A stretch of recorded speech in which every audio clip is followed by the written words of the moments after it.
中張って後でもう一回切り直したりして、なるほど。じゃあちょっとこっちその5の分ぐらい中入れて、着物の線ぐらい。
どうやるってこういうような仕上がりよ。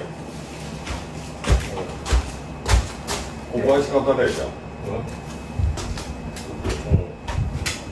バッチリだと。あとクロス貼っとけ、石膏ボンドでボンドつけて、つけないとっとこ入れるよ。